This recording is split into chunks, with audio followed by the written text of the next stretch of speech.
వరంగల్ జిల్లా చెన్నారావుపేట మండలం కోనాపురం శివారులోని మొక్కజొన్న చేనులో నిర్మించిన అందమైన కంకులు ఇల్లు అందరినీ ఆకట్టుకుంటుంది. ఓ రైతు చేనులో కంకులతో ఈ ఇల్లు కట్టింది ఓ విత్తన కంపెనీ. కోనాపురం గ్రామానికి చెందిన పున్నం నరసయ్య 2 ఎకరాల్లో ఓ కంపెనీకి చెందిన మొక్కజొన్న విత్తనాలు వేశాడు. పంట ఏపుగా పెరిగి అధిక దిగుబడి వచ్చింది.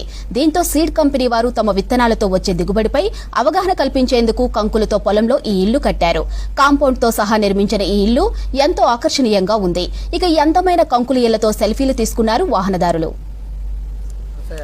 గ్రామం కోనాపురం మండలం చెన్నారావుపేట జిల్లా వరంగల్.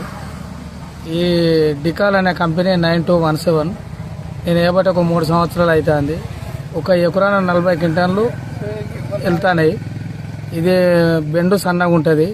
మొక్కలు 16 సార్లు ఉంటాయి. కంకి పొడుగుంటాను సైజుగా. ఇది ఇరిసేదందుకు కూడా ఇరుసుడు కూడా సింపుల్గానే.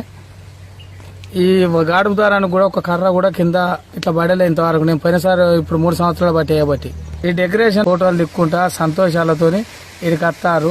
వచ్చి అందరు అడుగుతారు, అన్న ఎన్ని క్వింటాలు వెళ్ళినాయి, ఎట్లా వేసినా, ఎన్ని సంవత్సరాలు వేయబట్టి అంటే నేను 3 సంవత్సరాలు వేయబట్టి ప్రతి సంవత్సరం ఒక 40 క్వింటాలతో ఎకరాలు వెళ్తారని చెప్పిన.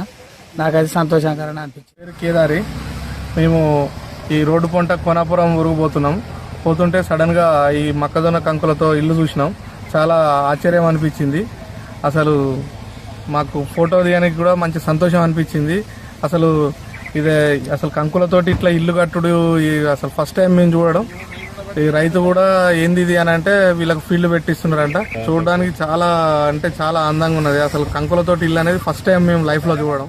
ఎక్కడెక్కడ ఇంత బాగా ఎక్కడ లేదు. దీనికి కారణం ఏంటని చెప్పి ఇక్కడ అడుగుతా చేను రైతుని అడిగితే ఏమంటారంటే వాళ్ళు వచ్చి చూసుకున్నారు, చాలా బాగుందని చెప్పి మేము ఫీల్డ్ పెట్టుకుంటామని చెప్పంటే పెట్టుకుంటామంటే గిట్లెత్తరని మేము అనుకోలేదు, ఇంత బాగుందని చెప్పి ఆయన కూడా ఆశ్చర్యపడ్డాడు రైతు కూడా అని చెప్పంటే మేము చూసినాం, ఫోటోలు దిగినాం ఇక్కడ నుంచి.